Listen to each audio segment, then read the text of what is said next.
Welcome, जय हिंद। स्वागत है आज आपके क्लास में।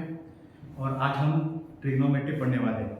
इस चैप्टर में हम पूरा ट्रिग्नोमेट्री का कॉन्सेप्ट देखेंगे और साथ में कुछ प्रैक्टिस करेंगे, जिसमें ट्रिग्नोमेट्री में मैं आपको सारे फार्मूले कराऊंगा कि कौन कौन से फार्मूले हैं और वो फार्मूले कहाँ से आए हैं, उनके भी मैं सारे लॉजिक बताऊंगा आपको। तो स्टार्ट करते हैं आज के न्यू फ्रेश चैप्टर से, जिसका नाम है ट्रिग्नोमेट्री। चलिए ओके, सबसे पहले क्या क्या पढ़ने वाले हैं हम ट्रिग्नोमेट्री में। तो पहले हम राइट एंगल ट्रायंगल के बारे में पढ़ेंगे, फिर उसके बाद हम ट्रिग्नोमेट्रिक रेशियो के बारे में देखेंगे कि क्या होता है ट्रिग्नोमेट्रिक रेशियो, और कुछ स्पेसिफिक एंगल पे भी हम बात करेंगे कि ट्रिग्नोमेट्रिक रेशियो क्या होता है, और कुछ खास एंगल के लिए ट्रिग्नोमेट्रिक रेशियो कुछ खास होते हैं, तो उन पर भी हम बात करेंगे। फिर हम कॉम्प्लीमेंट्री एंगल्स के बारे में बात करेंगे और कुछ आइडेंटिटी है जिनके 3-4 उस पर बात करेंगे। जब ट्रिग्नोमेट्री पढ़ने के बारी आती है तो स्टूडेंट्स को लगता है कि ये कुछ नया कॉन्सेप्ट आ गया है और वो सोचते हैं कि बहुत हाई लेवल का, जिससे स्टूडेंट क्या होते हैं कि बहुत घबरा जाते हैं। तो बस हमें क्या करना है, बेसिक से पढ़ते रहना है। गिन चुन के 2-3 चीजें नई मिलेंगी, बाकी सब वही पुराना जो हम लोग करते थे, एडिशन, सब्ट्रैक्शन, मल्टीप्लिकेशन, वो सब बेसिक ही है। तो स्टार्ट करते हैं सबसे पहले टॉपिक कि क्या है ट्रिग्नोमेट्री। तो बेसिकली ट्रिग्नोमेट्री एक ब्रांच है मैथमेटिक्स का। Trigonometry is the branch of mathematics which study of relation of sides and angles of triangle।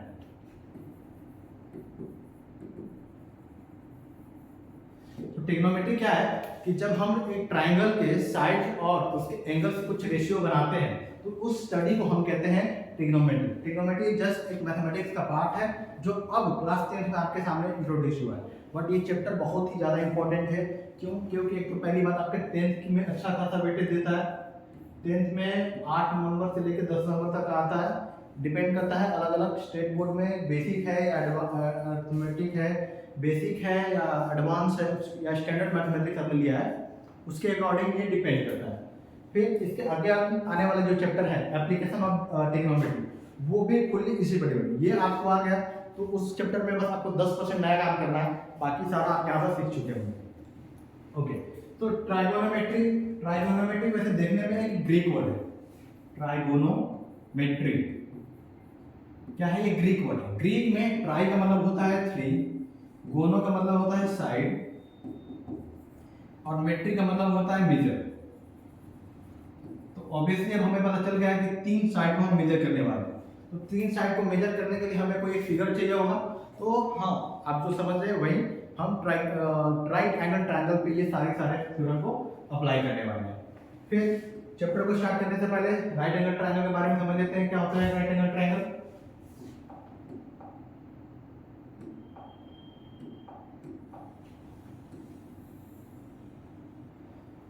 चलिए मान लेते हैं राइट एंगल ट्रायंगल है, मान लेते हैं कि है ही राइट एंगल ट्रायंगल, जहां पर यहाँ पर 90 डिग्री बने। तो राइट एंगल ट्रायंगल का डेफिनेशन क्या होता है कि right angle triangle are the triangle in which one angle is 90 degree, जिसमें से एक एंगल क्या हो 90 डिग्री हो, and other 2 angles should be less than the 90 degree. और बाकी के जो ट्रायंगल है वो क्या है 90 से कम, यानी बाकी ये दोनों क्या होंगे, अदर 1 राइट एंगल मिलेगा, एक राइट एंगल मिलेगा एंड 2 एक्यूट एंगल मिलेगा। अच्छा, जो 90 डिग्री के अपोजिट साइड है उसको हम कहेंगे हाइपोटेनस। इसको कहते हैं hypotenuse, denoted by capital H। तो 90 के जस्ट सामने वाला साइड को हम क्या कहेंगे हाइपोटेनस। ये ट्रायंगल में फिक्स होता है। लेकिन अब तक हम जब भी एरिया ऑफ ट्रायंगल निकालते थे तो कहते हैं क्या होता है, half base into height, half base into height, जिससे हम कहते हैं कोई भी बेस ले लो, कोई भी हाइट ले लो, कोई दिक्कत नहीं चलता। पर अब हम जब बात करेंगे ट्रिग्नोमेट्री की, तो बेस क्या ले रहे हो और आप हाइट क्या ले रहे हो, ये डिपेंड करेगा किस एंगल के बारे में बात करें। अच्छा, यहाँ पर 2 एंगल है, एक तो 90 डिग्री है, वो तो फिक्स है राइट एंगल ट्रायंगल, पर बाकी ए और बी 2 एक्यूट एंगल है। इनके अकॉर्डिंग जो है डेटा आपको बदलते हुए दिखाई देंगे। अब क्या दिखाई देंगे, मान लीजिए मैं कहूंगा कि मान चलिए एंगल ए क्या है, थीटा है। अब ये थीटा क्या है, जब ये थीटा आता है ना तो स्टूडेंट घबरा जाते हैं। थीटा कौन सा नया फॉर्मूला है? थीटा जस्ट एक एंगल का रिप्रेजेंटेशन है, कुछ नहीं है। थीटा एक तरीका है रिप्रेजेंट करने का एंगल। जब तक हम लोग A B C D angle X Y Z करते आ रहे थे, सेम कॉन्सेप्ट है, बस एंगल के लिए हम एक स्पेशल बना देते हैं थीटा। कहीं भी थीटा यूज होता है तो हम हमारे मन में एक आइडिया जाता है, थीटा आया है मतलब एंगल की बात होगी, तो just theta is a representation of angle. तो जब थीटा की जो सामने वाली साइड है, जिस एंगल के बारे में बात कर रहे हैं, ये है थीटा। थीटा की जो अपोजिट साइड है वो होगी है परपेंडिकुलर। जो थीटा की अपोजिट साइड है वो होगी परपेंडिकुलर, और थीटा जिस साइड पे लाई कर रहा है, एक तो हाइपोटेनस फिक्स है, वो तो नहीं चेंज होने वाला, पर थीटा के अपोजिट वाला है परपेंडिकुलर, और इसके जो नीचे जिस पे लाई कर रहा है ये हमारा बन जाता है बेस। बेस शॉर्ट फॉर्म में बी से डिनोट करेंगे, और ये है परपेंडिकुलर। अब क्या ये हमेशा ऐसे ही रहेगा? नहीं, डिपेंड करेगा फिगर टू फिगर। अगर मान लीजिए कि आपका डायग्राम ये दिया है एक्स वाई जेड, वाई पे क्या है 90 डिग्री है, अब थीटा मान लीजिए ऊपर है, तो अगेन थीटा के अपोजिट परपेंडिकुलर, 90 के अपोजिट तो हाइपोटेनस चेंज नहीं होगा, और हाइपोटेनस जो है ना देख के ही लग जाता है कि हाँ ये बड़ा है। और आप जब भी डायग्राम बनाएंगे ट्रिग्नोमेट्री में तो हमेशा पहले एल बनाएंगे, उसके बाद ट्रायंगल बनाएंगे, क्योंकि स्टूडेंट क्या करते हैं राइट एंगल ट्रायंगल ध्यान में नहीं रहता, कुछ भी बना लेते हैं जिससे उनको आइडिया नहीं लग पाता कि हाइपोटेनस कौन सा है। तो हाइपोटेनस आपको साफ साफ दिख जाएगा, जो लॉन्गेस्ट साइड है वही हाइपोटेनस होता है। और एक और तरीका है कि 90 के अपोजिट वाला साइड ही क्या होता है? हाइपोटेनस होता है। नाउ अगर हम बात करें कि थीटा किस साइड पे बैठा हुआ है तो वो हो जाएगा बेस, थीटा का सामने वाला क्या है वो है परपेंडिकुलर। यहां तक क्लियर है? तो आगे बढ़ते हैं। Okay, trigonometric ratio. अच्छा, अब मान लीजिए कि यहां पर दिया हुआ थीटा ए बी सी, ये है थीटा, तो ये बन जाएगा हाइपोटेनस, ये बन जाएगा बेस, और ये साइड पे बन जाएगा परपेंडिकुलर। तो हमारे जो मैथमेटिशियन है उन्होंने क्या किया कि अलग अलग रेशियो बनाए और उनको अलग अलग नाम दिए। क्या क्या रेशियो होता है? मान लीजिए कि किसी ने लिया p/h, फिर वहीं पे किसी ने सोचा कि b/h ले लेते हैं, फिर किसी ने सोचा p/b ले लेते हैं, फिर किसी ने सोचा p/h क्या है, p/b लिया है, b/p भी ले सकते हैं, तो b/p भी ले सकते हैं। फिर किसी के मन में आइडिया हो गया कि b/h ले सकते हैं, h/b ले सकते हैं, तो वो भी ले लिया। और फिर किसी के मन में आइडिया p/b तो हो गया, p/h को भी हम कर सकते हैं h/p। तो हमें 6 टाइप के डिफरेंट ऑल पॉसिबल आउटकम दिखे। एक तो हमने परपेंडिकुलर को हाइट से ले लिया, एक हमने बेस को हाइट से ले लिया, और एक हमने परपेंडिकुलर और बेस दोनों ले लिया ना। बेस फिर हमने सारे को रेसिप्रोकल कर दिया, ये इसका रेसिप्रोकल हो गया, ये यहीं पर रेसिप्रोकल हो गया, और p/h का रेसिप्रोकल यहाँ पे h/p दिख गया। अब ना हमें क्या करना है? अब नाम था कि हमें कब पता चलेगा कि हम किसको यूज करने वाले, जरूरी था सबको एक नाम देना, तो सबको नाम दिया गया। तो पहले का नाम है साइन थीटा, SINE थीटा, जिसका शॉर्ट फॉर्म होता है साइन, SIN, बस ई हटा दो, शॉर्ट करने में यही बनती है। फिर दूसरे का नाम है b/h, का नाम है कोसाइन थीटा, जिसका शॉर्ट फॉर्म है कोस थीटा। एब्रिविएशन है, एब्रिविएशन मतलब किसी चीज को बार बार यूज करना है तो वो लंबा पड़ता है तो हम उसको छोटा कर देते हैं, ठीक है। फिर ये है टेंजेंट थीटा, क्या है? टेंजेंट थीटा, टेंजेंट यानी tan थीटा, टेंजेंट का मतलब tan theta, short form tangent का शॉर्ट फॉर्म tan। अब मैं ये क्यों बता रहा हूं आपको sin थीटा कोसाइन थीटा, क्योंकि आपसे ना ये ऑब्जेक्टिव टाइप का क्वेश्चन पूछ देता है कि बताइए क्या कोसाइन का मतलब कोसेकेंट है? नहीं, बिल्कुल नहीं, कोसाइन का मतलब होता है cos थीटा, ठीक है। या फिर ऐसे पूछ देगा कि क्या कोसेक का मतलब कोसाइन थीटा होता है? तो नहीं, कोसेक का मतलब कोसाइन थीटा नहीं होता है, कोसेक का मतलब कोसेकेंट थीटा होता है। अभी आगे इसको देखो। अच्छा, tan थीटा, अब tan का रेसिप्रोकल जो है उसको बोल देंगे कोटेंजेंट, और इसी को शॉर्ट फॉर्म में कहते हैं कॉट, इसी को शॉर्ट फॉर्म में क्या कह देते हैं? कॉट ना। अब यहां पर आ जाएंगे h/b, इसको कहते हैं सीकेंट थीटा, कहते हैं secant theta, which is sec theta ना। यहां पर अगर बात करें, ये है कोसेकेंट, और इसी का शॉर्ट फॉर्म है cosec theta. So basically 6 type के रेशियो है, वो आपको ध्यान में रखें। अच्छा, अब लग रहा होगा कि 6 है, याद करने में मुश्किल हो रहा है, तो इसका कुछ ट्रिक बना लेते हैं, ट्रिक यानी निमोनिक्स बना लेते हैं, जिससे क्या होगा कि हमें याद हो। तो उसके लिए क्या करेंगे, हम एक बॉक्स बनाएंगे, बॉक्स में हम कॉलम बना देंगे 3, रो बना देंगे 2, इधर लिए p b p h b s c। अब इसका मतलब क्या होगा? पहले कहानी देखो। कहानी ये है कि पंडित बद्री प्रसाद हरी हरी बोले। पंडित बद्री प्रसाद हरी हरी बोले, सोना चांदी तोड़े। पंडित बद्री प्रसाद हरी हरी बोले, सोना चांदी तोड़े। अब इसका मतलब क्या हुआ? तो ये देखिए एस, एस का मतलब है साइन, एस का मतलब है साइन थीटा। साइन थीटा बोले तो P/H। फिर क्या है सी, सी मतलब कॉस, कॉस थीटा मतलब यह है कॉस थीटा, कॉस थीटा मतलब B/H। आपको कुछ नहीं करना, बस आपको टेबल उठा लेना। वही देखो सी है तो B/H, टी है यानी tan थीटा, tan थीटा है तो P/B। अच्छा, मैंने बताया था कि tan का रेसिप्रोकल होता है cot थीटा। नहीं बताया तो आप ध्यान रखो, आप यहाँ पे चेक कर सकते हो, आप यहाँ पे चेक कर सकते हो कि देखो tan थीटा जो था P/B था, वहीं cot थीटा B/P है। तो क्या हुआ, बस वैल्यू ऊपर से नीचे और नीचे से ऊपर चली गई। इसी तो कहते हैं रेसिप्रोकल होना, कि डिनोमिनेटर को न्यूमरेटर बना दे, न्यूमरेटर को डिनोमिनेटर बना दे। यही तो हो गया, कुछ नया तो नहीं है। तो tan थीटा का रेसिप्रोकल होता है cot थीटा, और उल्टा कर देंगे तो B/P बन जाएगा। अच्छा, cos थीटा का होता है sec थीटा, और इसको रिवर्स मार देंगे, रिवर्स कर देंगे तो हो जाएगा H/P। यहां पर है cosec थीटा, यह है H/, यहां तक समझ में आया तो ठीक है, वरना अगर आपको नोट करना है तो नोट कर लो। मैं थोड़ा साइड में हट जाता हूं।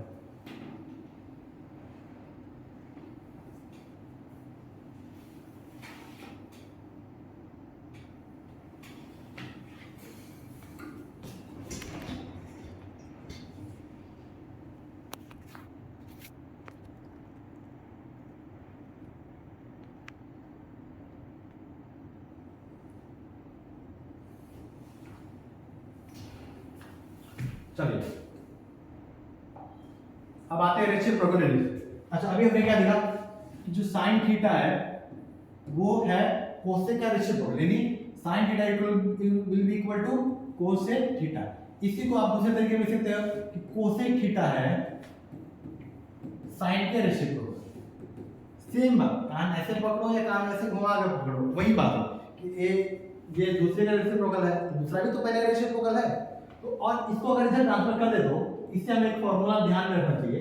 ध्यान में मत रखना, इसको याद करने की जरूरत नहीं, आपको बस लॉजिक बनाना। तो इसको उधर में देंगे तो cosec theta multiply by sine theta equal to 1। इसको ना आपको याद नहीं करना, आप याद करोगे इसको, ये फालतू की चीज है, फालतू की चीज। बस आपको ध्यान यही रखना है कि साइन का रेसिप्रोकल जो होता है कोसेक होता है। उसके आगे तो फार्मूला हम खुद डिराइव कर लेंगे, उसमें कोई नई बात नहीं है। फिर ऐसे ही कोस जो होता है, कोस थीटा जो होता है वो इक्वल टू होता है रेसिप्रोकल ऑफ सेक थीटा। या हम कह सकते हैं कि सेक थीटा जो है वो इक्वल है रेसिप्रोकल ऑफ कोस थीटा। या फिर हम कह सकते हैं कि जब इसको उधर भेजेंगे, ट्रांसफर करेंगे, तो cos theta multiply by sec theta nothing but 1। Simple ना। ऐसे हम बना सकते हैं tan थीटा जो है रेसिप्रोकल है 1/cot थीटा के। या फिर कह सकते हैं कि cot थीटा जो है रेसिप्रोकल है 1/tan थीटा के। या फिर हम कह सकते हैं कि cot theta multiplied by tan theta equal to 1। अब जब भी ये ऐसा क्वेश्चन आपके सामने दिखे कि वहां पर कोसेक भी हो, साइन भी हो, सेक भी हो, कोसेक मतलब रेसिप्रोकल वैल्यूज के आसपास हो, तो एक दिमाग में ये वैल्यू रहनी चाहिए, ये बात याद रहनी चाहिए कि हम इसको रेसिप्रोकल करके भी सॉल्व कर सकते हैं। चलिए नेक्स्ट, आज ये एक क्वेश्चन कर लेते हैं, फिर आगे कॉन्सेप्ट बढ़ते हैं। एबीसी या ट्रायंगल, एबीसी क्या है? ट्रायंगल है, तो पहले एक ट्रायंगल बना लेते हैं। चलिए ये है ए, अच्छा triangle B at 90 degree, AB 12, AC 30। चलिए आगे आइए, बी क्या है? 90 डिग्री, ठीक है। अच्छा AB कितना दिया हुआ है? ये A B C, AB है 12, AC है 30 ना। अब आपको क्या करना है? साइन चाहिए कोसेक। अच्छा आपको पता होना चाहिए साइन चाहिए तो मुझे चाहिए P/H। याद करो पंडित बद्री प्रसाद, तो पंडित पहले थे और हरि पहले, तो P/H चाहिए। यहाँ पर cos आपको सॉल्व करना है cos C, तो यहाँ पर भी चाहिए आपको B/H। पर इस बार क्या है कि एक बार आपको A लेकर सॉल्व करना है और एक बार आपको C लेकर सॉल्व करना है। चलिए देखते हैं। फॉर दैट अगर मान लीजिए कि आपके पास राइट एंगल ट्रायंगल है और एक थर्ड साइड गायब नहीं है, पर हमें थर्ड साइड की जरूरत है, अभी मुझे नहीं पता थर्ड साइड की जरूरत है या नहीं, पर बाय चांस अगर आपको लगता है कि थर्ड साइड की जरूरत है तो आप क्या करेंगे, कैसे सॉल्व करेंगे? तो उसके लिए हमें क्या करना चाहिए, पाइथागोरस थ्योरम अप्लाई करिए। यस, हमें क्या करना चाहिए, पाइथागोरस थ्योरम। क्या कहता है पाइथागोरस थ्योरम? पाइथागोरस थ्योरम, ठीक है। क्या कहता है कि p का स्क्वायर यानी परपेंडिकुलर का स्क्वायर प्लस बेस का square will be equal to hypotenuse का स्क्वायर। ना अगर हम देखें a को ही मान लीजिए तो a के हिसाब से ये परपेंडिकुलर हो गया, नीचे की वैल्यू क्या होगी, बेस होगी। तो परपेंडिकुलर क्या है, BC है, BC का स्क्वायर, बेस क्या है, AB है, AB का स्क्वायर, और हाइपोटेनस क्या है, हाइपोटेनस क्या है, दिया था 90 का अपोजिट वाला साइड हाइपोटेनस है, यानी AC का स्क्वायर। नाउ यहां तक हमने बना ली। अब वैल्यू रख देते हैं, क्या क्या वैल्यू है, BC की वैल्यू है, BC की वैल्यू तो हमें फाइंड करनी है, तो इसको छोड़ देते हैं। AB की वैल्यू कितनी दी है, AB की वैल्यू दी है 12, 12 का स्क्वायर, AC की वैल्यू दी है 13, 13 का स्क्वायर। अब सबको स्क्वायर आपके माइंड में 20 तक तो स्क्वायर आपके माइंड में होने ही चाहिए। और अगर आपको फाइंड करना है स्क्वायर कैसे फाइंड करना है तो उसका भी तरीका है, पर 20 तक तो स्क्वायर आपके माइंड में होने ही चाहिए। नाउ BC का स्क्वायर इज इक्वल टू 169, 13 का स्क्वायर 169, और इसको मैं स्क्वायर करके उधर भेज देना मुझे, तो ये चला जाएगा माइनस में 144। तो BC का स्क्वायर इज इक्वल टू 25, तो BC इज इक्वल टू 5। हाँ पता है प्लस माइनस 5 दोनों होता है, पर हमें तो यहाँ डिस्टेंस से मतलब है, तो अब जब डिस्टेंस है तो -5 क्या लेंगे, डिस्टेंस माइनस में थोड़ी होती ना।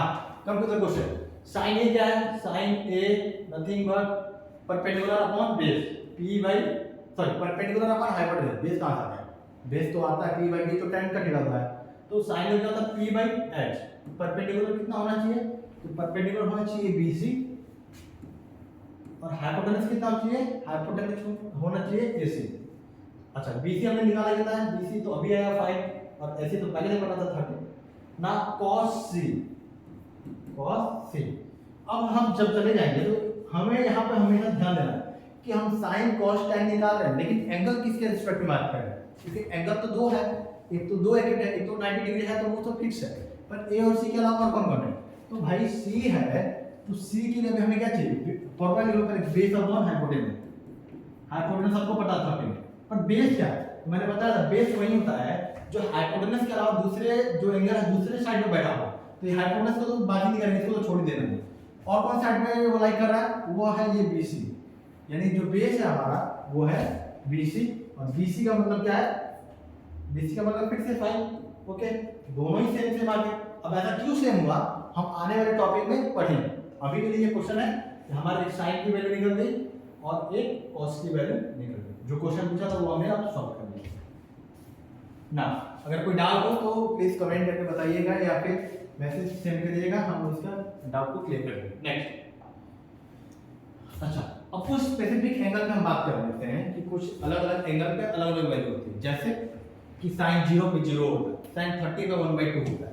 तो पहले काम करते हैं, पहले एक टेबल बना लेते हैं, उसके बाद मैं आपको बता देता हूँ कौन सी वैल्यू है, फिर उसको हम प्रूव करेंगे। ऐसे कैसे मान लेंगे, मैथ्स के स्टूडेंट और हमें कोई लेट करा दे, ऐसा हो ही नहीं सकता। हम क्या करेंगे, हम देखेंगे क्यों हो रहा है, कैसे हो रहा है, हम सारी वैल्यू को हम खुद रियलाइज करेंगे, ये हुआ इक्वल टू क्यों हुआ। उसके लिए मुझे एक टेबल बनाना है, जस्ट मुझे थोड़ा समय लगेगा, तब तक आप रिवाइज कर लो पीछे का।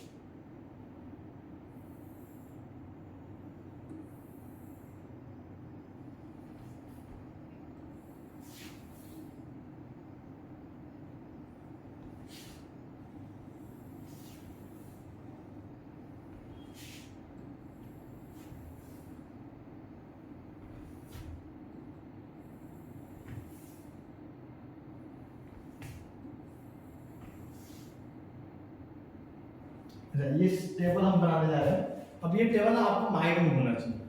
वैसे देखने को तो बहुत सारे ट्रिक है, सीखने को तो मैं भी ट्रिक सिखा दूंगा, पर ये टेबल आपके माइंड में होना चाहिए। ट्रिक क्या है वो भी मैं आपको करवा दे रहा हूँ, ताकि आपको आइडिया रहे कि कहीं फंस गया तो कैसे सॉल्व करेंगे।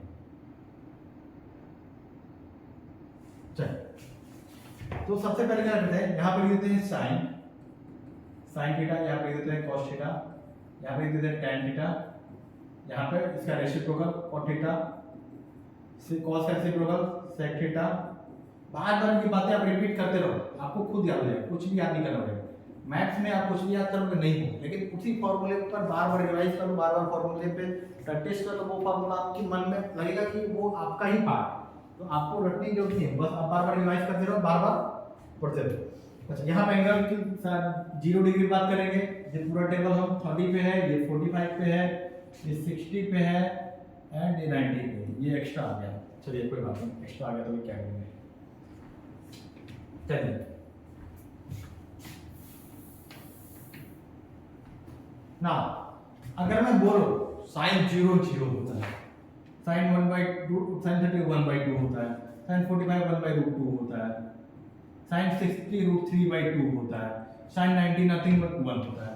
अच्छा, cos थीटा लगना तो वैल्यू को रिवर्स कर दो, ये 1, ये √3/2 तो यहाँ पर कर दो, 1/√2 कर दो और इसको यहाँ पर रख दो और 0 यहाँ पे आ गया। अच्छा ठीक है, मान लिया। tan थीटा करना, तो tan थीटा का फॉर्मूला होता है वो sin थीटा फॉर्मूला को दोबारा इंप्रूव करेंगे, क्या होता है tan theta equal to sin by cos, sin by cos होगा, वो भी हम देखेंगे कैसे होता है। tan थीटा इक्वल टू 0/1, 0 हो जाएगा, ये 1/√3 हो जाएगा, ये 1 हो जाएगा, ये √3 हो जाएगा, ये अनडिफाइंड हो जाएगा। क्यों? क्योंकि 1/0 इज अनडिफाइंड। हम कभी भी 0 से डिवाइड नहीं करते, 0 में डिवाइड कर सकते हैं पर 0 से डिवाइड नहीं कर सकते, क्योंकि 0 से डिवाइड करेंगे वो कभी सॉल्व ही नहीं होगा, उसको कहते हैं अनडिफाइंड। कॉट करिए ना तो रिवर्स कर दो वहां से,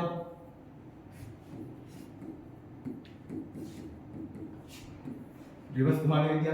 सेक आपका अगर माइंड में है कि सेक कॉस का रेसिप्रोकल है, सेक क्या है, कॉस का रेसिप्रोकल है, तो रेसिप्रोकल करते जाओ। सेक 1 का रेसिप्रोकल 1, इसका रेसिप्रोकल 2/√3, 1/√2 का रेसिप्रोकल 1/√2, 1/2 2 और 0। देखो 0 मतलब 0/1 और इसका रेसिप्रोकल मतलब 1/0 which is undefined. Undefined cosec लिखना, जिसको रिवर्स करके लिख दो। रिवर्स क्यों कर पा रहे हैं, जब मैं आपको एक कॉम्प्लीमेंट्री एंगल पढ़ा के तब मैं बताऊंगा कि रिवर्स क्यों करता है। कोसेक थीटा, ओके रिवर्स करना था 2√2, 2/√3 और यहाँ पर हो गया। ये वैल्यूज है कि sin 30 मतलब 1/√3, पर ये आया कहाँ से, ये कैसे, क्या अपने आप से हमने बना दिया कि हाँ याद करो sin की वैल्यू ये है, ये होनी चाहिए, sin cos 30 की वैल्यू याद करो, फिर नहीं, कहीं ना कहीं जो डिराइव हुआ होगा ना, तो उस लॉजिक को पकड़ते हो। क्यों लॉजिक पकड़ना चाहिए, क्योंकि लॉजिक पकड़ते पकड़ते हमें क्वेश्चन करने का आदत लग जाएगा।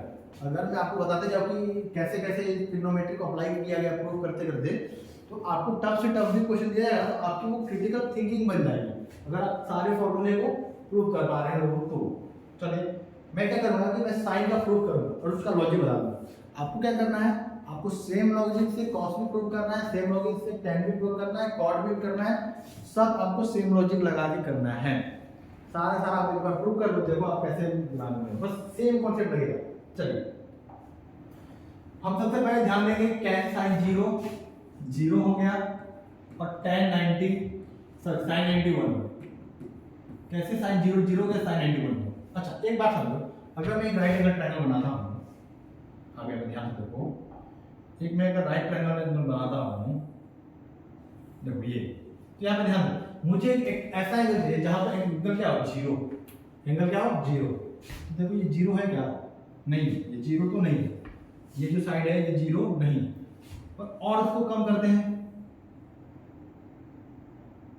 इससे कम हुआ है। अगर मैं बात करूं तो इस एंगल से ये एंगल कम हुआ है पर अभी 0 नहीं हुआ। अच्छा फिर 0 बनाते हैं, फिर 0 बनाते हैं और कम करते हैं। अच्छा देखो अब और क्या हुआ, ये एंगल थोड़ा और कम हो गया, ये जो यहाँ पर अगर आप एंगल देखोगे तो बहुत कम हो चुका है पर अभी भी 0 नहीं हुआ। अच्छा अब क्या करते हैं, फाइनल 0 करते हैं, फाइनल 0 करके देखते हैं और फिर मैं बताता हूँ क्या कहना चाहता हूँ। अगर मैं यहाँ 0 कर दूं, लो 0 हो गया, देखिए मैंने नहीं बनाया है, मैंने इस यहाँ से मैंने राइट एंगल ट्रायंगल बनाया और बस मुझे ये ध्यान देना था कि ये जो यहाँ जो एंगल बने वो 0 लो बन गया। इससे हमें क्या मिला, इससे हमें ये मिला जो ये हाइपोटेनस था और यहाँ पे हम इसको जीरो लेकर चल रहे हैं, तो यहाँ पे हमें जीरो बना दिया।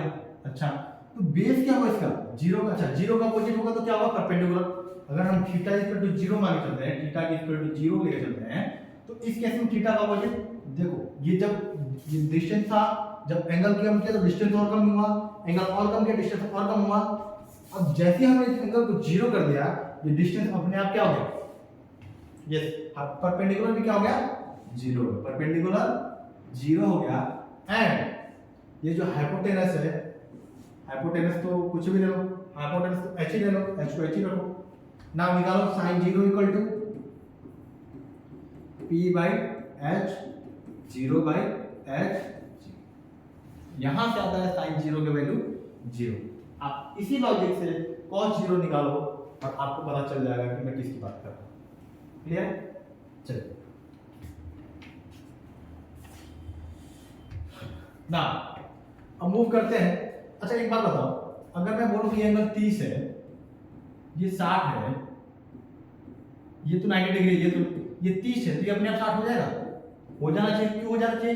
क्योंकि एक सम ऑफ ट्रायंगल क्या होता है? सम ऑफ एंगल ऑफ ट्रायंगल होता है 180। एक अकेले 90 लेके बैठा है, क्यों लेके बैठा है? क्योंकि राइट एंगल ट्रायंगल है। तो बाकी दो जो है उनको तो शेयर करना पड़ेगा। क्या शेयर करना पड़ेगा? आपस में, कि दोनों को मिलाकर 90 होना चाहिए। अगर ये 30 है तो ये क्या होगा? 60 होगा। ये 45 होता है, ये भी 45 होगा, ये 40 होता है, 50 हो जाएगा। तो अगर इसको मैंने 0 दे दिया तो ये वाला एंगल क्या बन जाता? ये वाला एंगल बन जाएगा 90 डिग्री। अब सोचो ना कि अगर ये मैंने 0 कर दिया, ये अगर मैंने इसको 0, यहां देखो, अगर ये 0 है थोड़ी देर के लिए, ये ऑलरेडी 90 है, तो इस एंगल को क्या आना पड़ेगा? 90। और हमने देखा जब 0 किया तो हाइपोटेनस और परपेंडिकुलर दोनों ही सेम हो गए। हाइपोटेनस और परपेंडिकुलर क्या हो गए? दोनों ही सेम हो गए। h मान लो x है तो p भी x हो गया, दोनों सेम हो गए। क्यों सेम हो गए? क्योंकि ये 0 एंगल हो गया। अब sin 90 निकालो, sin 90 p बाई h। अब इस केस में परपेंडिकुलर हम ये लेंगे, हम ये नहीं लेंगे, नीचे बेस हो जाएगा, क्योंकि अब नीचे 90 आ गया, 90 का अपोजिट वाला परपेंडिकुलर, तो परपेंडिकुलर भी x हो जाएगा और हाइपोटेनस भी क्या हो जाएगा? x हो जाएगा। x को x से काट देंगे। ऐसे हमें पता चल जाता है कि sin 0 गई है, ये sin 90 गई है। आपकी वैल्यू जो है हम डिराइव कर सकते हैं। sin 0 0 हो जाएगा, sin 90 1 हो जाएगा। डिराइव कर सकते हैं, कुछ याद करने की जरूरत नहीं है। आप ऐसे दो बार प्रूव कर तो आपके माइंड में याद हो जाएगा कि मैंने sin 0 0 याद किया था और sin 90 1 था। चलिए आगे देखते हैं। sin 45, अब हमें प्रूव करना है कि sin 45 degree is nothing but 1/√2। चलो उसके लिए भी एक राइट एंगल ट्रायंगल की जरूरत पड़ेगी। चलो अच्छा, एक बात बताओ, ये अगर 90 है, अब मुझे 45 प्रूव करना है, एक एंगल तो 45 होना चाहिए ना कम से कम। मान के चलिए 45, ये 45 हो गए तो इसको भी 45 देना पड़ेगा। क्यों? इन दोनों से 90 होना चाहिए और अकेले 45 से बढ़ गया तो इसको भी 45 देना ही पड़ेगा। तो चलिए दे दिया हमने। अब आप एक ट्रायंगल में कॉन्सेप्ट लगाओ कि side opposite to equal angles are equal in a triangle. Side opposite to equal angles are equal, यानी कोई जो साइड है वो इक्वल एंगल के अपोजिट है तो वो क्या होते हैं? इक्वल होते हैं। यानी अगर ये x होगा ये भी x होगा। अच्छा, हाइपोटेनस निकालो, हाइपोटेनस का स्क्वायर इक्वल टू p का स्क्वायर प्लस b का स्क्वायर। अभी मान लो थीटा हमारा 1.5 है, तो p कितना हो गया? x का स्क्वायर, b कितना हो गया? x का स्क्वायर, ये हो गया 2x स्क्वायर, ये है हाइपोटेनस का स्क्वायर। हाइपोटेनस हो जाएगा √2x स्क्वायर, जिसमें से x बाहर है और √2 अंदर हो जाएगा। यहाँ तक क्लियर है तो बताओ, नहीं तो फिर डाउट पूछ लेना, फिर आगे एक और वीडियो बना के समझा दूंगा। कुछ नहीं किया है, यहाँ पे पाइथागोरस थ्योरम लगाया पर मुझे वैल्यू नहीं पता थी, इसलिए मैंने x और x रख लिया। क्यों x रखा? ये 45 तो अपोजिट साइड भी क्या होना चाहिए? इक्वल होना चाहिए, तो रख लिया, बस इतना ही लॉजिक। अच्छा, अब आ जा, हाइपोटेनस भी निकल गया, परपेंडिकुलर भी निकल गया, वेरी गुड। अब आते हैं क्वेश्चन, क्या था? sin 45 ले तो आना चाहिए p बाई b। p कितना है? p तो हमारा x, b कितना है? √2x, x से गया कुछ नहीं, sin 45 1/√2 है। कुछ नहीं आया नहीं है, अभी तक हम जो पढ़ते आए हैं 9th का वही सब पढ़ रहे हैं, बस एक साइन का रिप्रेजेंट करने का तरीका अलग हो गया, बाकी कोई नया कॉन्सेप्ट नहीं है, बस एक साइन का रिप्रेजेंट करने का तरीका ही अलग हो गया। तो आ गया और साइन 30 और 60 बनाना है बस। उसके बाद हमारा ये प्रूफ वाला सेक्शन आधा तो खत्म हो जाएगा, 3-4 और प्रूफ करेंगे खत्म हो जाएगा। चलो देखो, अब साइन 60 चाहिए तो मुझे एक एंगल चाहिए 60 हो और 30 हो। चलो, लेकिन इस बार इक्विलेटरल ट्रायंगल बना रहे हैं।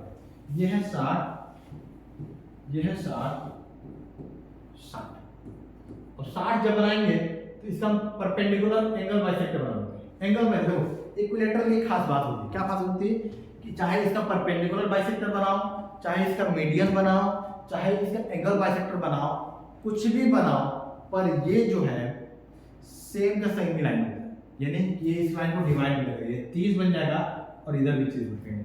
नाम तो ए ओ बी सी। अब मैं थोड़ा अलग बना दूं, ए ओ बी को मैं थोड़ा अलग बना दूं, क्यों? क्योंकि ये यहाँ पे 90 डिग्री भी बनाएगा। क्यों? क्योंकि इक्विलेटरल ट्रायंगल है, इसकी प्रॉपर्टी है, आप 9 में प्रूव करना सीखे होंगे। आप चाहे तो इसको कॉन्ग्रुएंसी से प्रूव कर सकते हैं। कॉन्ग्रुएंसी अगर आपको 9 की कॉन्सेप्ट याद है, कॉन्ग्रुएंसी इसको आसानी से प्रूव कर सकते हैं। चलो थोड़ा अलग बना सकते हैं ताकि हमें इजी हो। ये है 60, ये है 30, ये है 90। अच्छा, इक्विलेटरल ट्रायंगल है, ये साइड होगा x, ये साइड होगा x, ये होगा पूरा x, ये पूरा x होगा, क्योंकि अब ये आधा आधा बढ़ चुका है, तो ये x/2 होगा और ये x/2। तो इस हिसाब से ये x था, ये बन गया x/2। अगर तुम्हें परपेंडिकुलर फाइंड करना है तो पाइथागोरस थ्योरम लगा लो, वरना अगर तुम्हारे पास थोड़ा और दिमाग बढ़ गया है, तो लॉजिक सब समझ में आ रहा है, तो एक चीज और ध्यान रखो, क्या? इक्विलेटरल ट्रायंगल का हाइट जो है वो √3/2a होता है। √3/2a, a मतलब साइड, तो इस केस में क्या हो जाएगा? √3/2x हो जाएगा। अगर ऐसा नहीं समझ में आ रहा है तो पाइथागोरस से प्रूव कर हो जाएगा, ठीक है?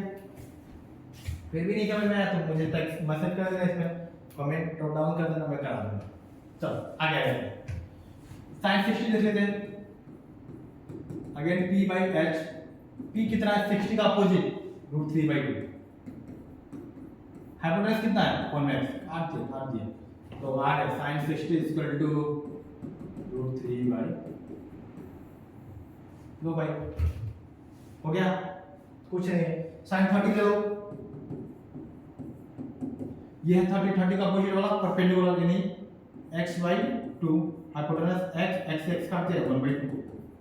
अरे है क्या ये? कुछ नहीं है, चैप्टर में कोई दम नहीं है, चैप्टर एकदम हलवा है, हलवा। चलिए अब मैं आपको इतना कर लिया, आप इसी कॉन्सेप्ट पे चाहो आप पूरा का पूरा निकाल सकते हैं, पूरा लॉजिक अब बना सकते हैं। अब मैं आपको कुछ चीजें बताने वाला हूँ जो ऑब्जेक्टिव या एमसीक्यू या ट्रू फॉल्स में बहुत पूछता है। क्या पूछता है? ध्यान, साइन के वाले प्लान में ध्यान।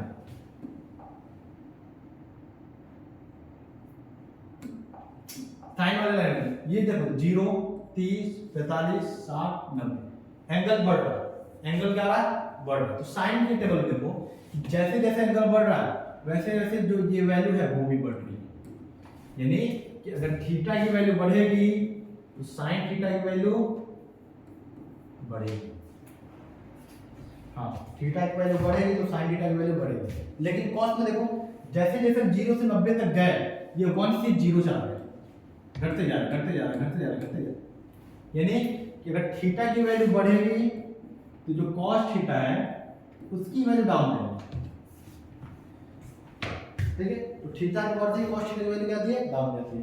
tan थीटा में ये हम कह नहीं सकते क्लियर, क्योंकि ये इसलिए बढ़ तो रहा है पर यहाँ पे अनडिफाइंड है। तो tan थीटा में 90 डिग्री पे अनडिफाइंड रहता है। सेम कंडीशन cos थीटा में भी वही है कि 0 का डिफाइन हो जाता है, तो हम कुछ कह नहीं पाता कि क्या है क्या नहीं। वैसे ही sec थीटा cos थीटा है, तो जब भी पूछेगा कि वैल्यू इंक्रीज डिक्रीज वाला, तो हमारे पास दो ही ऑप्शन है, तो sin से पूछेगा या cos से पूछेगा। अच्छा, ध्यान देने वाली बात है कि जो वैल्यू 45 है वहां पे sin cos दोनों इक्वल हो गए। 45 पे tan cos इक्वल हो गया, 45 पे sec cos इक्वल हो गया, ये इक्वल हो जा रहा है, वो भी मैं आपको बाद में कराऊंगा। पर अभी आपको ये ध्यान रखना, क्वेश्चन पूछता है कि at which value the sin theta and cos theta will become equal। तो 45 पे sin cos इक्वल हो जाएगा, tan 45 tan cos इक्वल हो जाएगा, sec cos इक्वल हो जाएगा। अच्छा, और ये जो और थोड़ा ऑब्जर्व करना है इस टेबल से, यहाँ देखो जो वैल्यू 30 के है वही वैल्यू 60 के है, साइन में cos में, sin 30 is equal to sin 60 cos 60, जो वैल्यू 60 की है वो वैल्यू 30 की, यानी sin 60 जो है cos 30 के बराबर, जो वैल्यू 0 की है वही वैल्यू यहाँ पे 90 की, यानी sin 0 cos 90 के बराबर। ऐसा क्यों हो पा रहा है उसको समझने के लिए आपको क्या करना पड़ेगा, हमारा नेक्स्ट टॉपिक है, पहले कुछ क्वेश्चन कर लेते हैं, इसके बाद हम नेक्स्ट टॉपिक करेंगे, तब तक वो आप सोचते रहिए, कुछ क्वेश्चन कर लेते हैं, उसके बाद 2 क्वेश्चन है, उसके बाद कॉम्प्लीमेंट्री एग्जाम करके और 2-3 आइडेंटिटी करके पूरा चैप्टर ही खत्म कर देंगे। चलो पहला क्वेश्चन नोट करते हैं। पहला क्वेश्चन दिया है कि sin 60 multiply by cos 30 plus cos 60 multiply by sin 30। अब ये प्योर वैल्यू बेस्ड क्वेश्चन, कुछ नहीं करना है। sin 60 की वैल्यू √3/2, ओके सर। cos 30 की वैल्यू √3/2 दिखाया था ना, cos sin cos एक ही इक्वल होते हैं 60 और 30 पे। cos 60 की वैल्यू 1/2, sin 30 की वैल्यू 1/2, √3 मल्टीप्लाई √3 इज 3, 2 2 जा 4, 1 का मल्टीप्लाई किया 1 से 1, 2 2 जा 4, ऐड कर देंगे 4/4, आंसर 1 खत्म। कुछ भी नहीं था क्वेश्चन में, कुछ भी नहीं था। ये ट्रिग्नोमेट्री है ना, देखने में लगता है कि अरे बाप रे कितना बड़ा बड़ा टॉपिक आ गया, थीटा आ गया, गामा आ गया, बीटा आ गया, नाम है वो सब, नाम से डरते हैं क्या, कोई नया कंसेप्ट तो आया नहीं, कोई तगड़ा कंसेप्ट तब तक आया नहीं ना। sin 60 cos 45 plus cos 60 sin 45। चलिए देखते हैं क्या होगा। sin 60 याद है तो ठीक, नहीं याद है तो भी ठीक, 3/2, cos 45 1/2, cos 60 है 1/2 और sin 45 1/2। ये देखो 3/2 और ये है 1/2, डिनोमिनेटर सेम है तो ले लेंगे एक ही में 2√2, यहाँ पर 3 प्लस 1, थोड़ी सी वैल्यू है। अब इसको चाहे तो आप थोड़ा सा इसको ऐड कर सकते हो कि रैशनलाइज कर सकते हो, ज़्यादा ज़्यादा कुछ नहीं कर सकते हैं। अगर आपको क्वेश्चन में लगे कि मैंने क्वेश्चन कहीं पे एरर कर दिया तो आप उसको देखते रहें, ठीक है, हो सकता है कहीं एरर हो जाए तो हम उसको इम्प्रूव करके नेक्स्ट में अपलोड कर देंगे। चलिए नेक्स्ट क्वेश्चन पे आ जाते हैं। नेक्स्ट क्वेश्चन है tan 60 degree cosec square 45 degree, sec square 60 degree, tan 45 degree. तो चलिए tan 60 की वैल्यू अगर आपके दिमाग में हो तो वो 3 होता है, नहीं दिमाग में है तो कोई बात नहीं, 3 होता है। कोसेक स्क्वायर 40, कोसेक तो देखो याद करने का तरीका क्या है, कोसेक जो है साइन का डिफरेंट होगा और साइन का 45 क्या होता है 1/2 होता है, तो कोसेक क्या हो जाएगा √2 का स्क्वायर। सेक 60 cos का रेसिप्रोकल cos 60 हो तो 1/2 होता है, ये 2 बन जाएगा 2 का स्क्वायर। tan 45 1 होता है, सॉल्व कर देंगे तो 3√3 * 2 प्लस 2 * 4 तो बन जाएगा 4 + 2√3, 2 को कॉमन लेते ही बन जाएगा ये 2 + √3, बस हो गया, इतना ही। ये सब क्वेश्चन देखने में डराने के लिए बने होगा पर इनके अंदर एक्चुअली कोई दम नहीं है। 4 cot स्क्वायर 45 लो, ये तो सबसे आसान वैल्यू है tan 45 cot 45, आपके आते हैं 1 लेके चले जाते हैं। sec square 60 degree plus sin square 60 degree plus cos square 90 degree. चलिए स्टार्ट करते हैं। 4 अगर आपको पता है तो cot की वैल्यू 1, cot 45 1, sec स्क्वायर 60 यानी 1/2 का रेसिप्रोकल तो 2 का स्क्वायर, ओके। sin 60 यानी √3/3 का स्क्वायर, ओके। और cos 90 यानी 1 का स्क्वायर, cos 90 तो 0 का स्क्वायर, सॉरी cos 90 का था 0 का स्क्वायर, मतलब 0 का स्क्वायर हो जाएगा क्योंकि वहां पे स्क्वायर लगा हुआ है, 0 का स्क्वायर होता नहीं है। तो 4 बन जा 4, 2 2 जा 4 तो ये माइनस हो गया, ये बचा 3/4 और ये हो गया 0, ये तो काट दिया इसको, ये बन गया 3। आप चेक करते रहना, कहीं पे एरर देखिए या लगे क्वेश्चन मैंने गलत कर दिया है तो आप मुझे बस इन्फॉर्म कर देना।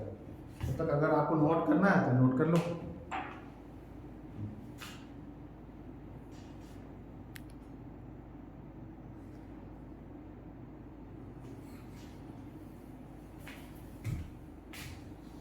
ना कॉम्प्लीमेंट्री एंगल पे बात करते हैं, इस पे बात करेंगे हम लोग। कॉम्प्लीमेंट्री एंगल क्या होता है भाई, चलो आप देखते हैं। अगर मैं मान लूं कि ट्रायंगल एबीसी है, ये 90 डिग्री है, ये थीटा है, इन दोनों को लेकर, इन दोनों को मिला के थीटा होता है, ये अकेला थीटा होगा तो इसको 90 में से थीटा माइनस करके जो बचेगा उसको ये दे देंगे, ठीक है। तो अगर मैं क्या हूं कि sin 30 निकालूंगा, sin 30 निकालूंगा, ठीक है। तो sin 30 तो क्या होता है p/h, p/h ये है थीटा हिसाब से p/h। मैं क्या बोल रहा हूं, sin थीटा निकालो, sin थीटा की आप क्या हो जाएगा p/h, ठीक है। मैं कहूंगा cos थीटा निकालो, cos थीटा क्या हो जाएगा b/h। मैं कहूंगा tan थीटा निकालो, tan थीटा के साथ हो जाएगा p/b। मैं कहूंगा कि cot थीटा निकालो, तो cot थीटा तो सबको पता है कि b/p। ना अब आगे बढ़ते हैं, sec थीटा भी निकालो, सब मैच करा लेंगे। sec थीटा हो जाएगा cos का रेसिप्रोकल ले लेंगे h/b, और cosec थीटा हो जाएगा sin का रेसिप्रोकल which is h/p। अच्छा ये तो मैंने थीटा के रिस्पेक्ट में निकाला, पर मैं कहूं कि एक काम करो, तुम यहां से 90 माइनस थीटा यानी 90 माइनस थीटा लोगे। अच्छा यहां पे देखो नाम लिख देता है, कंफ्यूजन ना, p का मतलब यहां पर है bc बाय ac, b का मतलब है ab बाय ac, p का मतलब है bc upon ab, ab upon bc। नाम रख देंगे ताकि क्या हमारा कंफ्यूजन नहीं होगा। तो h कितना है, h तो हमारा है ac, और b कितना है, b है हमारा बेस क्या है हमारा ab, similarly ac upon bc। सारे अपने नाम लिखते हैं। अब मैं कहूंगा कि अब थीटा से मत मेजर करो, अब 90 माइनस थीटा से मेजर करो। 90 माइनस थीटा जब मेजर करोगे तो ये वाला साइड बन जाएगा परपेंडिकुलर, और ये वाला साइड जो बन जाएगा वो हो जाएगा बेस। यानी अब यहां पे लिखोगे sin 90 माइनस थीटा तो हो जाएगा परपेंडिकुलर अपॉन हाइपोटेनस।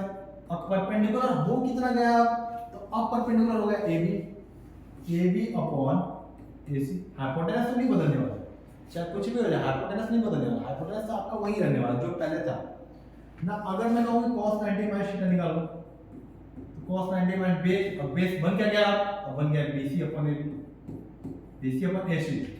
कहूंगा tan 90 माइनस थीटा निकालो, कितना हो गया भाई, AB अपॉन BC हो गया। मैं कहूंगा cot निकालो,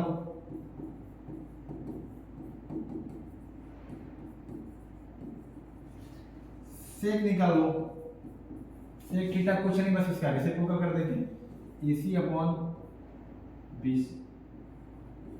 cosec थीटा कुछ नहीं करेंगे, बस sin का रेसिप्रोकल निकाल देंगे, तो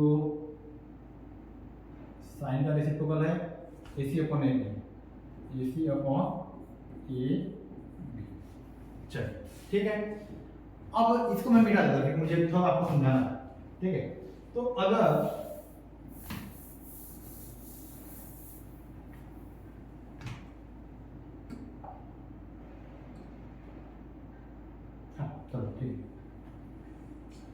तो अगर मैं कहना चाहूं, अगर आप मेजर करो तो sin थीटा में BC by AC equal to है cos 90 माइनस। ध्यान से देखो, जो वैल्यू sin थीटा में वही वैल्यू cos 90 माइनस है, यानी sin theta is nothing but cos 90 minus theta. ये चाहूं तो मैं आपको डायरेक्ट बता सकता था कि आप याद करो sin theta equal to cos 90 minus cos 90 theta equal to sin theta, आप याद कर सकते थे। पर लॉजिक के साथ पढ़ने से फायदा ये होता है कि जब प्रूफ वाले क्वेश्चन आते हैं ना तो अब हमारा माइंड चलता है कैसे क्या चलता है, कैसे कौन सी वैल्यू हम चेंज कर सकते हैं।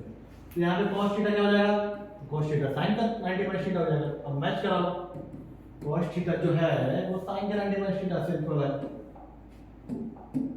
जो कॉस में है वैल्यू वही वैल्यू साइन 90 माइनस थीटा में है। अच्छा वही tan 90 माइनस थीटा लिख दो, tan theta sorry tan theta की वैल्यू tan थीटा यहाँ पर है, यहाँ पे क्या है A B C by A B, इधर देखो इधर है cot 90 माइनस थीटा, जो वैल्यू tan थीटा में वही cot 90 माइनस थीटा में। अब चाहो तो आप ऐसे क्या कर सकते हो, cot theta equal to tan 90 minus theta हो जाएगा। ऐसे ही आप चाहो तो sec theta equal to cosec 90 minus theta हो जाएगा, और cosec theta equal to sec 90 minus theta. इस तरह से आपके सारे वैल्यू जो है कॉम्प्लीमेंट्री एंगल्स को कहते हैं। अब आप समझो अगर मैं यहाँ पे लिखूं 60 30 sin 30, तो ये हो जाएगा 90 में से थीटा माइनस करो यानी 30 माइनस करो, 90 में 30 माइनस करो, ये बन जाएगा cos 60। इसी अगर आप देखोगे तो जो 30 था वो 60 के बराबर होता, क्यों? क्योंकि 30 तो 60 का सम 90 होता है। 0 था वो 90 के बराबर होता था, क्यों? क्योंकि sin 0 जो होता है sin 90 cos 90 माइनस थीटा के इक्वल होता है। इस वजह से ये टेबल दिख रहा था। ठीक है, चलो अब ये था हमारा कॉन्सेप्ट। अब कुछ ही बचे हैं, मेरी की कॉन्सेप्ट बचे हुए, उसको हम खत्म करते हैं। अच्छा कुछ क्वेश्चन दिया हुआ है, लॉजिक लगाते हैं क्या हो सकता है। अच्छा देखो आ जाओ, पहले तो दिया है sec, मुझे sin के साथ sin से sec का कोई रिलेशन, क्वेश्चन नहीं देता हूं, आपको छोटा दिख रहा होगा, sin 40 degree multiplied by sec 450 plus cos 40 degree multiplied by cosec। अच्छा चलो देखो sin के साथ sec का मैंने कोई रिलेशन नहीं पढ़ा, तो वो मेरे दिमाग में फॉर्मूला से रिलेटेड बन ही रहा है, तो बेकार है ऐसे करना। पर मैं अगर आपको याद दिलाऊं, sin जो है वो cosec का रेसिप्रोकल है। अच्छा तो क्या करें सर, cosec तो है नहीं, तो cosec नहीं है तो sec तो है ना, और sec 90 माइनस थीटा क्या हो जाएगा, क्या हो जाएगा cosec थीटा। यानी मैं इसको लिखना चाहूं sin 40 sec को हटा के मैं cosec लिख दूं, तो क्या करना पड़ेगा मुझे, पहले तो लिखूंगा 90 फिर लगाऊंगा माइनस, जो यहाँ पे एंगल था वो लिख दूंगा। सेम इधर ही cos के साथ cosec नहीं पता क्या होता है, तो cosec को मैं बदल दूंगा sec में और 90 माइनस लगा के एंगल लिख दूंगा। हाँ बस ये करना है, जो cos थीटा में था cos का साइन में बना लो, sec का cosec बना लो, बस जो एंगल था 90 लगा के लिख देना माइनस करके, बस हो गया। तो ये बन जाएगा sin 40 डॉट cosec 40, कैसे होगा, 90 में से 25 गया तो 40 ही हो जाएगा ना, sec 40। ये हो गया cos 40, ये हो गया sin 90 माइनस 50 यानी sec 90 माइनस 50 यानी sec। कभी कभी ना फ्लो में कुछ अलग निकल जाता है, पर आपको अपने लॉजिक में ध्यान देना चाहिए। आप ये मत करें सर आपने ये क्या ये बोल दिया वो बोल दिया, ये कुछ और है। कभी कभी पढ़ाने में कुछ वर्ड्स अलग निकल जाते हैं, पर आपको लॉजिक रखना है क्या किसकी बात हो रही है। जैसे मैंने यहाँ पे बोल दिया साइन, पर यहाँ पे साइन तो नहीं है ना, ऊपर से नीचे तक हम देख रहे हैं साइन तो नहीं है, तो यहाँ पे लॉजिकली सेक है, वो गलती थी मेरी, वो स्लिप टर्न हो जाता है, आपको लॉजिक लगाना है। अच्छा अब सबको पता है साइन 40 कुछ नहीं होता, कोसेक का रेसिप्रोकल होता है, cos 40 कुछ नहीं होता, 1/cos का 1/sec का क्या होता है रेसिप्रोकल होता है, तो काट यानी 1 + 1 + 1 इज 2। ये है जो भी है आपके सामने, ये एकदम इजी सा कॉन्सेप्ट है ये। ओके अब कुछ ट्रिग्नोमेट्री आइडेंटिटी हम क्या करेंगे, प्रूव करने वाले फटाफट, इसके बाद कुछ क्वेश्चन करेंगे और इसके बाद फिर मैं आपके प्रैक्टिस क्वेश्चन भी डालूंगा 8.1 को, फिर आगे प्रैक्टिस से बाद में आएंगे, फिर अगर आपको अर्जेंट चाहिए होगा तो आप बताना, मैं आपको और दे दूंगा।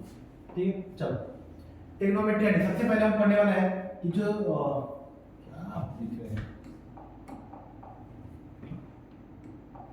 ट्रिग्नोमेट्री में जो tan थीटा होता है वो कुछ नहीं होता है sin theta divide by cos theta होता है। अब प्रोफेसर हम कैसे मान लें, चलो मनवा देता हूँ। tan थीटा क्या होता है p/b। अब मैं क्या करूँगा कि ऊपर और नीचे दोनों में h का डिवाइड करूँगा, डिवाइडिंग बाय h यानी p/h डिवाइड बाय b/h। अच्छा, आपको ये बताना है कि किसी भी एक फ्रैक्शन में सेम वैल्यू से मल्टीप्लाई और डिवाइड ऊपर नीचे कर दे, न्यूमरेटर और डिनोमिनेटर दोनों में कर दे, तो उस वैल्यू में कोई फर्क नहीं पड़ता है, नहीं पड़ता। ओके, p बाई h का मतलब होता है sin थीटा। क्या करो, पंडित बद्री प्रसाद, तो p आ गया, हरी तो h आ गया, p बाई h नहीं sin theta, b by h नहीं cos थीटा। यानी जो मैंने बोला था वो सही बोला था, ऐसी मैंने सोचा मैं हम बातें नहीं करता था। ठीक है, ये आपको ध्यान देना कि जो tan थीटा होता है sin बाई cos। ये इसका यूज कहाँ करेंगे, क्वेश्चन के आने पर मैं बता दूंगा कि यही मैंने फॉर्मूला क्यों यूज किया। मेरे पास तो और भी फॉर्मूले थे, वो क्यों यूज किए वो मैं लॉजिक के साथ आपको बताते जाऊंगा। चलो, एक बहुत फेमस फॉर्मूला है, आप अक्सर सुनोगे, देखो sin square theta plus cos square theta equal to 1। बच्चों को बहुत याद है और पूछ ये कैसे है नहीं आता। तो हमें पता है कि पाइथागोरस ये राइट एंगल ट्रायंगल में चल रहा है, सारा ट्रिग्नोमेट्री राइट एंगल ट्रायंगल में चल रहा है। तो एक बार बताओ, क्या p square plus b square equal to x square लिख सकते हैं? दिस इज मान लो this is right angle triangle, यहां पे मान लो थीटा है, ये p हो गया, ये b हो गया, ये h हो गया, तो हो ही तो जाएगा। यहां 90 डिग्री है, लिख सकते हैं, कोई दिक्कत नहीं। तो p का अच्छा डिवाइड, अच्छा देखो यहां पे मुझे 1 चाहिए, यहां पर h है।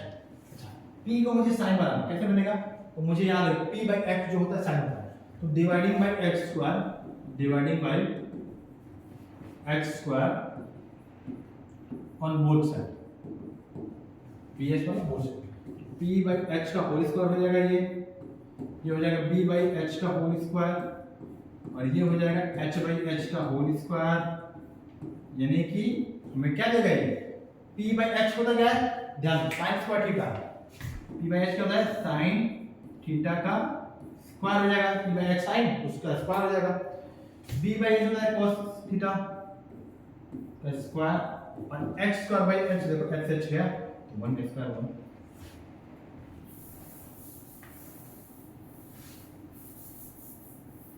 चलो, तो ये निकाल। अच्छा, इसी को हम लिख देते हैं ऐसे, इसी पार्ट को हम जो है ऐसे लिख देते हैं sin square theta plus cos square theta equal to. अब एक बात समझो कि sin theta sin square theta हम ऐसे भी लिख पा रहे हैं, ऐसे भी लिख पा रहे हैं, क्या ऐसे लिख पाएंगे sin थीटा स्क्वायर? नहीं, बिल्कुल नहीं लिख पाएंगे। क्यों नहीं लिख पाएंगे? क्योंकि ये जो थीटा है ना, ये बस रिप्रेजेंटेशन दिखा रहा है कि हम कौन सी वैल्यू को लेकर चल रहे हैं। यहाँ पर देखो, अगर मैं लिखूं sin square theta sin square 30, इसका मतलब है कि sin 30 का स्क्वायर यानी कि 1/2 का स्क्वायर विच इज 1/4। और मैं लिख दूंगा sin 30 स्क्वायर, और मैंने लिखा sin 30 का स्क्वायर, इसका मतलब होगा sin 900 की वैल्यू होगी, कुछ ना कुछ तो होगी, पर ये नहीं होगी 1/4 नहीं होगी। ठीक है, तो ये आप फाइंड करेंगे sin थीटा का square is not equal to sin square theta. But theta पे स्क्वायर नहीं लगता है जब तक वो खुद से लगा के ना दे। आप खुद से अपनी त्रिकोणमिति नहीं करेंगे कि हाँ वही बात, एक ही बात नहीं होता है। चलिए, तो ये हो गया। तो next come to the next identity which is 1 plus tan square theta is equal to sec square theta. एक और आइडेंटिटी है 1 plus tan square theta is equal to sec square theta. ये अब फिर से वही लॉजिक कि p square plus b square is equal to h square. अब मुझे tan आएगा कैसे? tan तभी आएगा जब आपके पास p बाई b चाहिए ना, तो divide by b square divide by b square divide by b square. p by b का मतलब tan स्क्वायर थीटा, b से b कट गया 1, h बाई b, देखो b बाई h होता है cos, b बाई h होता है cos, और इसी का रेसिप्रोकल होता है h बाई b, और cos का रेसिप्रोकल होता है sec थीटा। तो ये बन गया sec स्क्वायर थीटा, ये बन गया sec स्क्वायर थीटा। चलिए नोट डाउन करिए, कुछ करना क्या है वो तो क्या है, एक एक लाइन से प्रूव है। इसमें भी देख रहे हो कितनी इजी क्वेश्चन है, कितनी इजी आइडेंटिटी है, फिर भी आप लोग इसको ढंग से रिवाइज नहीं करोगे तो भूल जाओगे। एक और है 1 plus cot square theta equal to cosec square theta. अच्छा, होता क्या है? तो p square plus b square equal to h square, p square plus b square equal to h square. इसका मतलब क्या हुआ? अच्छा, इसका मतलब क्या हुआ कि ये तो पाइथागोरस हो गया। अब मुझे चाहिए cot थीटा। cot थीटा आएगा कैसे? उसके लिए तो मुझे चाहिए b by p। p square से डिवाइड करो सब में, p square p square p square. p से p गया 1, b बाई p कुछ नहीं cot स्क्वायर थीटा। अगर ये आपको याद हो तो h बाई p का मतलब होता है cosec स्क्वायर।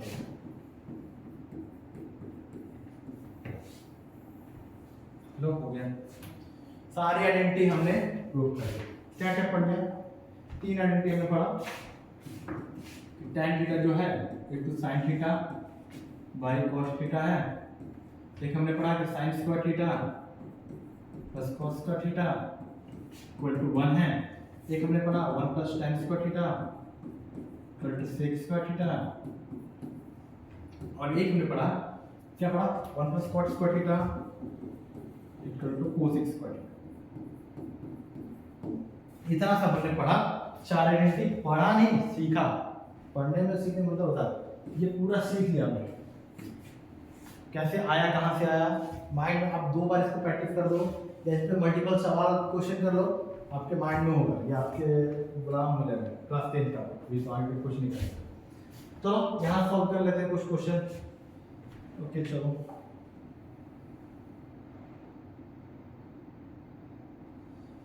चलो क्या दिया है? बोल रहा है कि sin x को या sin थीटा को एक ही बात, तो मानो थीटा की जगह sin theta multiply bye sin 90 minus theta. Again theta का मतलब एक रिप्रेजेंटेशन तो होता है यार, जैसे x y z मान से let the number be x y z, वैसे थीटा ले ले, थीटा एंगल भी थीटा, बस वही तो बात है। Cosec theta.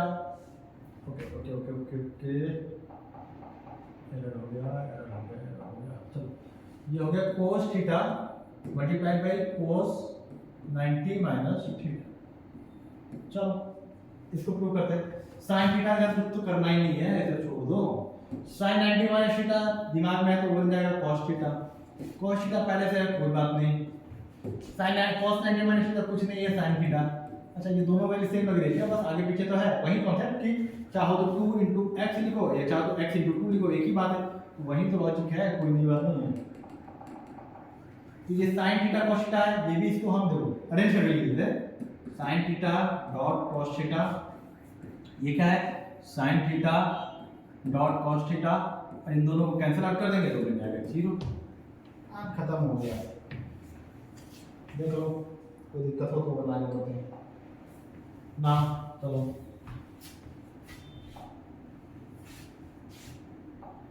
ये थोड़ा बढ़िया क्वेश्चन है, थोड़ा बढ़िया, थोड़ा सा बढ़िया क्वेश्चन है, बहुत तगड़ा लेवल क्वेश्चन नहीं है, थोड़ा बढ़िया क्वेश्चन है। क्या है? sin x plus 1 sin square x equal to 1। ठीक है ना? इसकी हेल्प से तुम्हें क्या फाइंड करना है? प्रूव करना है। क्या प्रूव करना है? कि cos स्क्वायर x, x यानी थीटा, थीटा लिया ना, थीटा, ये भी theta, plus cos to power 4 theta equal to prove करना। अच्छा चलो प्रूव करो। sin स्क्वायर थीटा, अच्छा देखो मैं एक बात बताता हूँ, हमने ये पढ़ लिया cos square theta plus sin square theta, ये तो हमने पढ़ लिया। पर यहाँ पर आपका दिमाग चलना चाहिए, जो मैथ की बात है कि इसको हम ट्रांसपोज करेंगे उधर तो माइनस बन जाएगा, तो यानी कि हम इसको चाहे लिख सकते हैं कि cos square theta equal to 1 minus sin square theta. ये बात आपके माइंड में रहनी चाहिए, ठीक है? क्या ये बातें आपके माइंड में तो होनी ही चाहिए। कोई बात नहीं, मिटा देते हैं।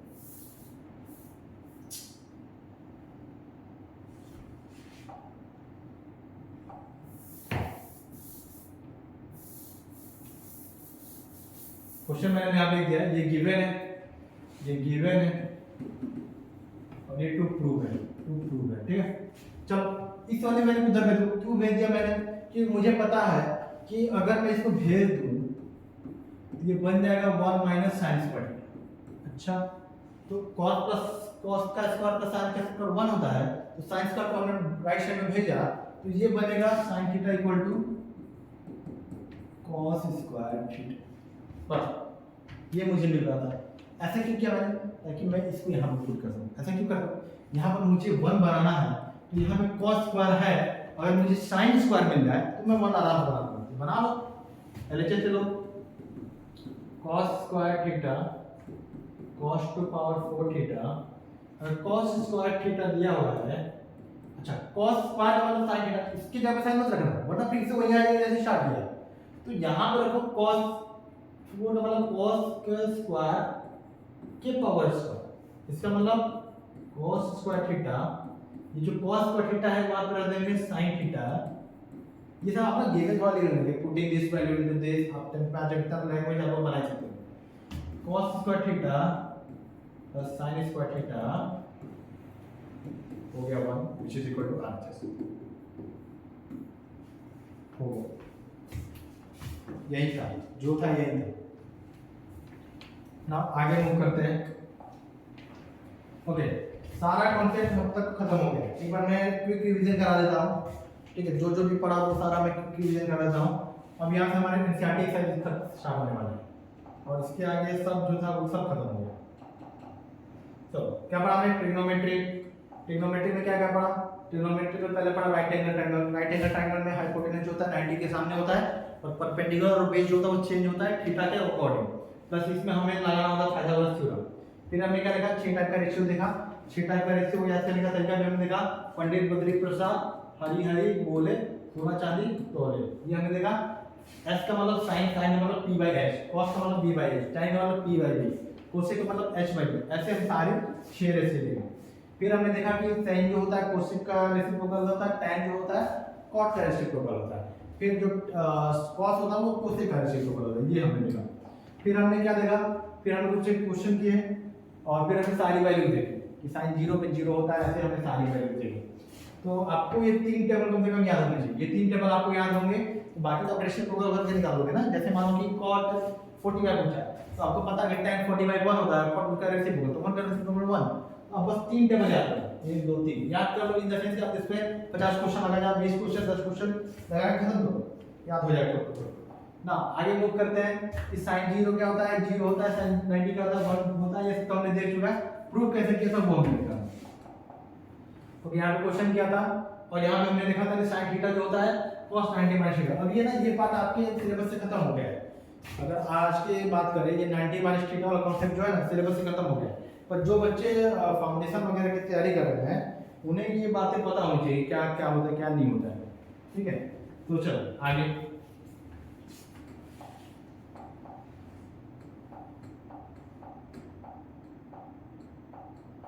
चलो, यहाँ से है प्रैक्टिस क्लासेस। प्रैक्टिस क्लासेस में अलग से रिकॉर्ड करके फिर ज्वाइन करो।